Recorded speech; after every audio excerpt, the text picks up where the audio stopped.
Welcome back, everyone. So you want to know more about Nichol Kessinger. I get the questions about her more than anyone else who was connected to the Christopher Watts case other than Christopher Watts. So let's jump into it. So I went through all the Christopher Watts videos, and I picked out all the questions that were about Nichol and that got the most likes. And these are it. There are a lot more than what I have written down here. I only wrote down the top 10. And some of these have 500, plus likes. So on the videos. So and they're not in any particular order from top to bottom. They're just 10 of the most popular. So number 1, is it possible she could be using her mother's maiden last name right now? Yes, it's very possible. And I've pointed out in a live stream recently, there are 2 places that she's most likely calling her residency right now, or at least places that had utility bills and had cable and other services connected to the address with Nichole's first name and her mother's last name, maiden last name. And one was in Salt Lake City, Utah, and the other one is in the suburbs of Denver, Colorado. Now, there's also a possibility that she could be in the Colorado Springs area, because she has been spotted, or at least rumored. People believe that they've seen her at 2 separate nightclubs there in Colorado Springs. One is called Studio A64 in Colorado Springs, and the other one is, I'm probably going to mispronounce this, but I think it's pronounced Motif, M-O-T-I-F, Jazz Cafe in Colorado Springs. There are a lot of people who believe that they actually saw her at those. So, and these are all independently. They weren't like in one group and they said, "Hey, that's her." No, this was several people who said that they reported it, and they reported it to local media, and they reported it to blogs that are out there about her. So, could it be? I don't know. She could be in the Colorado Springs area. I don't know where she is exactly, but that question's coming up still. Next question, where is she? Where is she? Again, Salt Lake City, Utah, Denver, Colorado, or Colorado Springs. She could be out of the state, but those are 2 places where there are people, at least in Denver and Salt Lake City, where people had utilities, again, like I said, they were connected in either her first name and her mother's maiden name. Could be it could be somebody else. So I'm not going to dox her and say that it's her and put out the addresses. But if you know how to do an internet search on public utilities, then you will find that there are 2 addresses that definitely have her first name and her mother's last name, maiden last name. Next question. Can Nichol profit off of this case? Yes. Unfortunately, the answer is yes. We have federal and state laws that prohibit someone who has been convicted of a crime from profiting from their crime. A lot of people call the federal statute the Son of Sam law. It's actually not, that's not its real name, but it's close enough. But in a nutshell, what the federal statute says is that if you are convicted of a crime, you cannot profit from the crime. Hence, Christopher Watts cannot sell his story and profit from his story. He could, pass the story on to somebody else, but then they would have to rewrite it so it's not firsthand knowledge, and only be able to put in there what could be proven otherwise outside. But he could do that, and then that person could sell and then give him the money, which then would go to the roof checks, and then he'd get a small little portion of it. But he can't profit from the crime. But she could. She could make up T-shirts that say, "I love Christopher Watts" with hearts all over them and sell them for Valentine's Day. She could go into, porn and start her own Pornhub channel about, and call herself the Black Widow Watts Killer.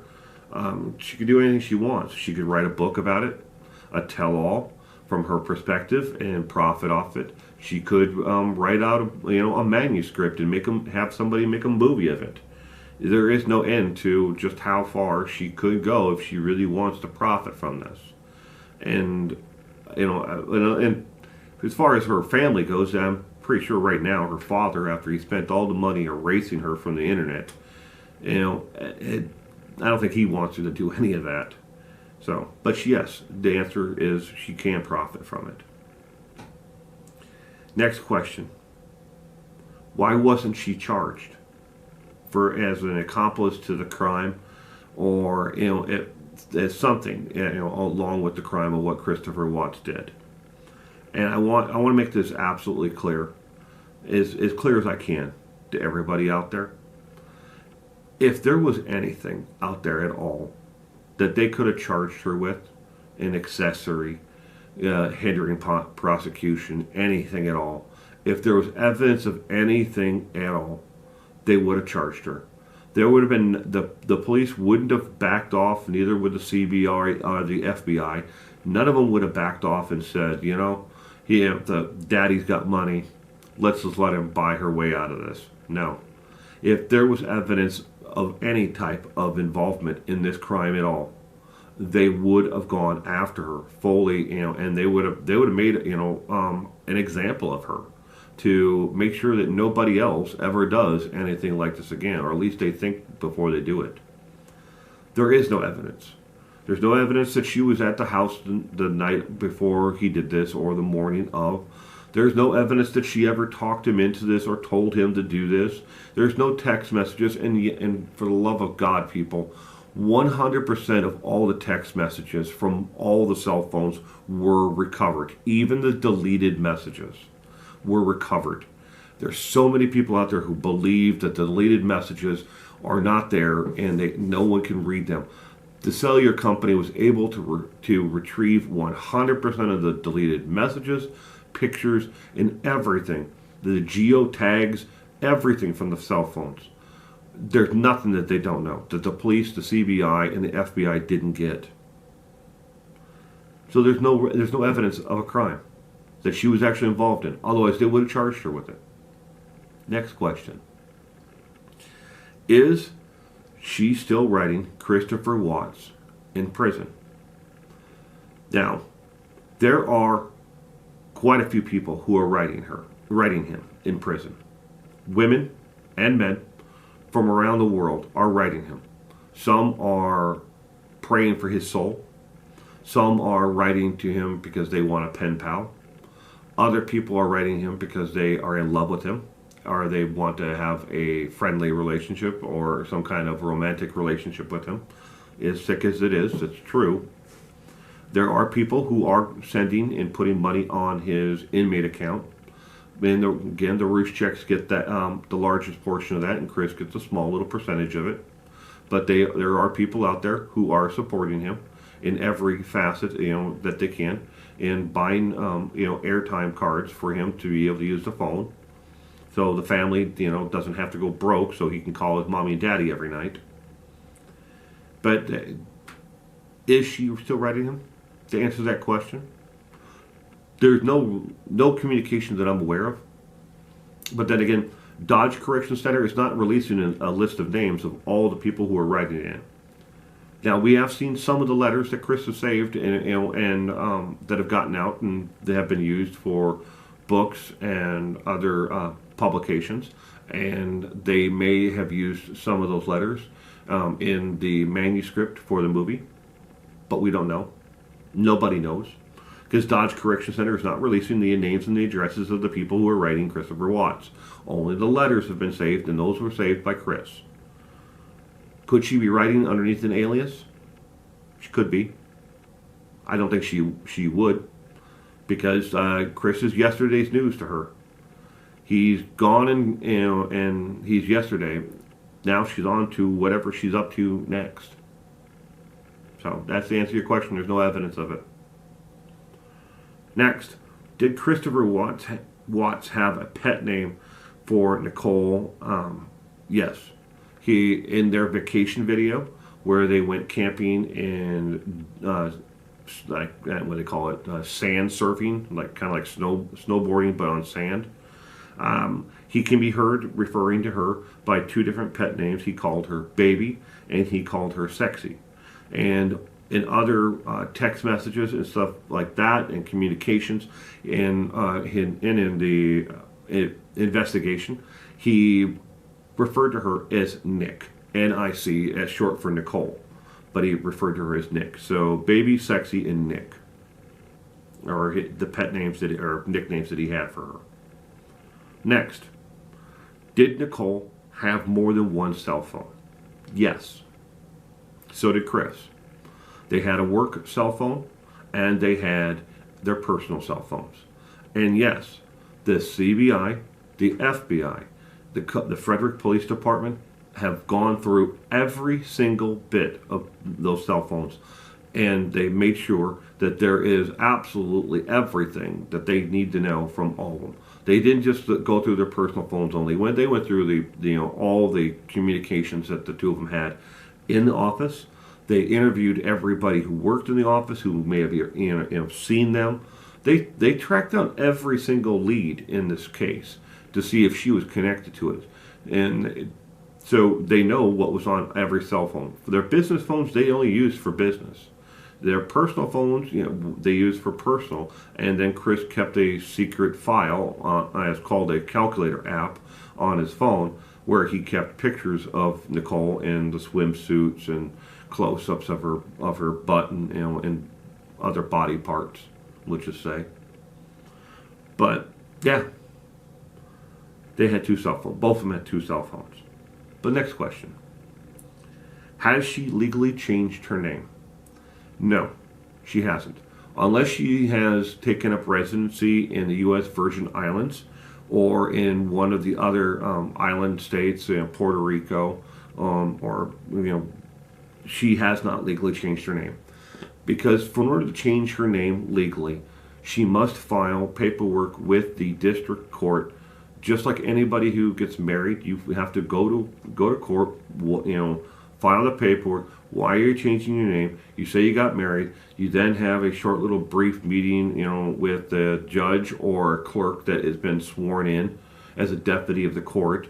And they say, okay, they rubber stamp it if you got married, once you show them, your marriage certificate, to change your name. And no, there has been nothing filed anywhere in the state of Colorado or in any of the other states that report. Now, every state reports except for the state of Virginia and Washington, D.C., the District of Columbia, and the other one is it's New York, but it's Manhattan. They're the only places that don't report name changes legally, to the public. You have to request them. But she hasn't filed it anywhere. Unless she did it in the Virgin Islands, she'd have to take up residency there and be there for 1 year before she could legally change her name. All right, next. Is there a connection between Nichol Kessinger and those residing in the Boca Raton, Florida area? Yes, she has family in the Boca Raton, Florida area. She also has family in the Salem, Massachusetts area, and she also has family in New Hampshire, and there's another state on the East Coast, but I can't remember. It's up toward New York or something like that. It might be Delaware. But yeah, the Boca Raton, Florida area is definite because it's close family relatives who live there.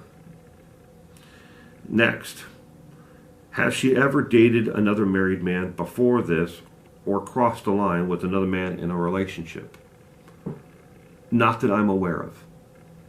And there's not much really of public information known out there about Nichol.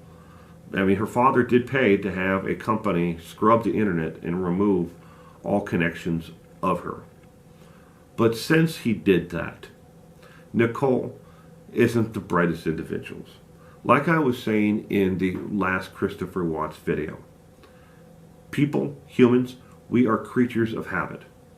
We keep on doing the same things over and over again. And that is one of the hardest things for those who really do go into the witness protection program. And no, she did not go into the witness protection program. She wasn't even remotely qualifying for the witness protection program, nor can the state of Colorado offer a witness protection program. The only one that can offer witness protection is the U.S. Marshals. They are the only people who have the authority to offer witness protection. There's no state is allowed to offer witness protection.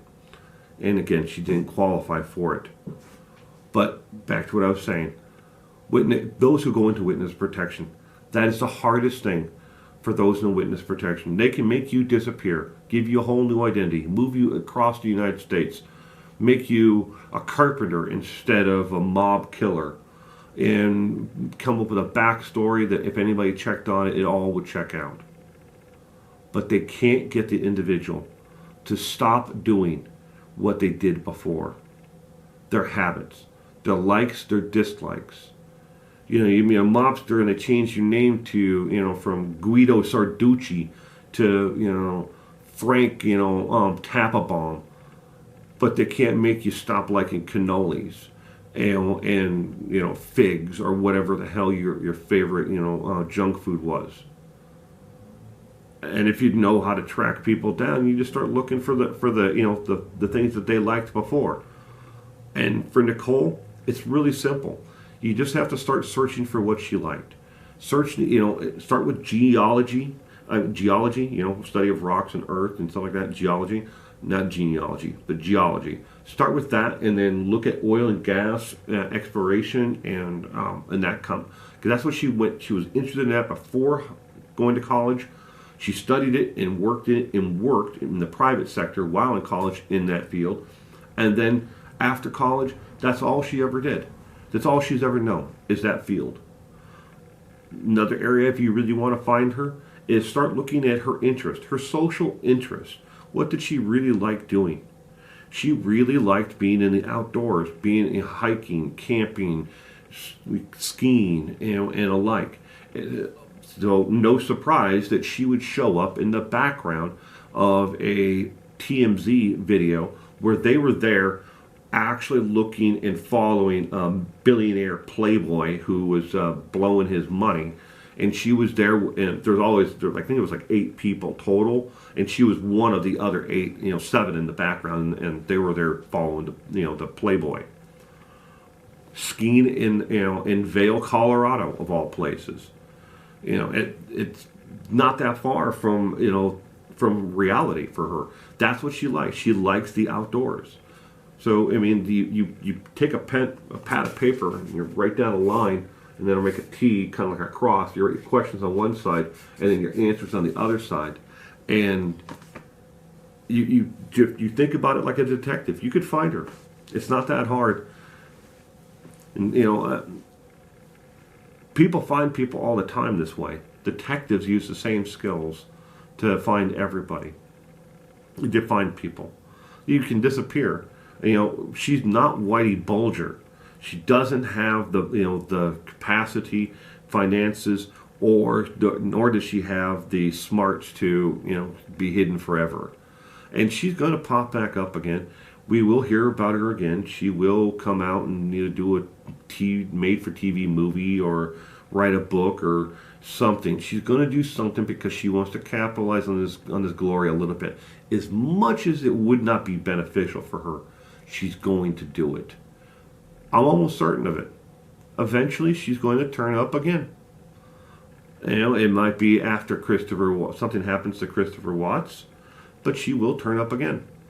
And if she really was the lady who was spotted at these 2 nightclubs, again, that would go right along with her, what she likes. She's always liked going to flashy nightclubs and partying with her friends. And there are quite a few videos on YouTube you can watch where she is at nightclubs with her friends. And that both of these are high-end nightclubs. They're not places you go that are cheap. They're fairly expensive from what I understand. But yeah, she's out there. I hope I answered all the questions you had.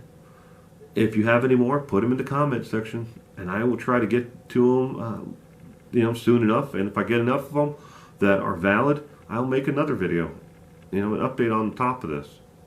So stay safe out there.